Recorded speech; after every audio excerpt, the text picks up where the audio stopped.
Yes, sa ating hulaan yan, naloka nga ang classmates natin sa nasagap na balita. Ang chika kasi tungkol sa isang sexy actress na ito ay wala raw itong pinipili sa partner. In fact, maski ba din nga raw ay natipuhan niya. O, diba? Ano kasi di ba siguro, anich na siya. Bakit ganun din siya? Oo, kaya pati bading, Careful! kaya pati bading hindi na pinalampas. Diba? Parang Oo. pangkalahatan siya. All ACDC ba tawag doon? ACDC, pangkalahatan kahit kanina pumapat. Kahit saan pwede, parang ganon. Parang ACDC nga, di ba? Oo, ito ay kukwento ko ha. Ito. Ganito ang kwento ng sexy actress. Yes. Nagkaroon ng out of town show ang sexy actress as kasama niya ang isang bading. Okay. Oo. Eto na, nung matutulog na. Nang matutulog na, kinapaka pa ni Anich-Nich. Ay, Anich-Nich ng bading girl, diba?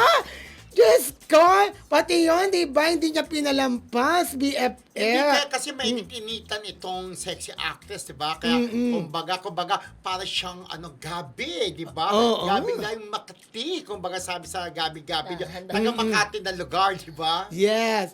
Tapos daw, kinuha ni sexy actress ang kamay Ay. ni Juding at inilagay sa kanyang masiselang anich. Bahagi ng katawan.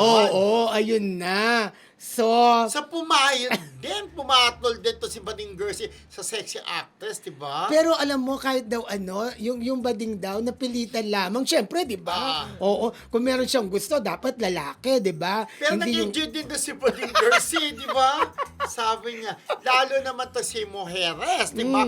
Na kahit na Bading Gersi pinapatulan, pero bibihira lang yung ganyan. Pero sabi ang nga- pwede, Pero sabi nga, nung nabalitaan ng mga lalaki, yung ginawa ni sexy actress dun sa bading, nainggit sila sa bading.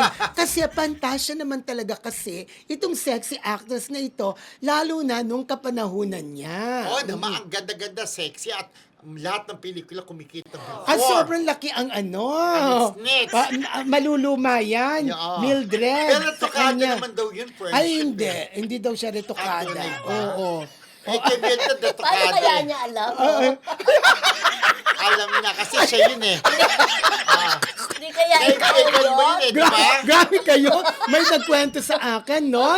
Nagkwento lang, no? Ayun na nga. Isipin mo. So, nag-enjoy si sexy actress, syempre, sa ginawa ni Bading sa kanya. Pero yun nga, di ba, yung mga, meron diyang isang sexy actor na dating, hindi sexy actor, dating matinee idol na type, itong si sexy actress na talagang gusto niyang manitsnis, pero naunan pa siya ng bading, di ba? Oo, ang clue ito ang clue.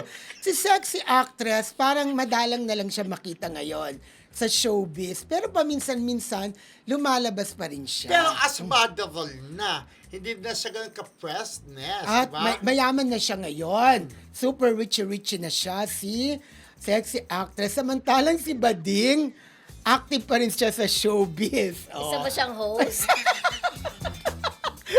Active pala sa showbiz. Grabe ka. Diba? Aba, active na siya sa showbiz. Pwede siyang PA, di ba? pwede ring Pwede host. siyang Pwede ring handler. host. Pwede siyang reporter. Ganon. Alam na. Hula-hula na. Hula-hula na po. At Hula-hula niyo na po. mag-comment po kayo sa ating comment section at hulaan nyo sino ang sexy actress na ito na hindi niya pinalampas pati ang Bading Gersi. Yes. Alam din yung Bading kasi ma-Elia factor, no? Okay, baka kung ano po masabi mo, pero kinakabahan ako sa'yo.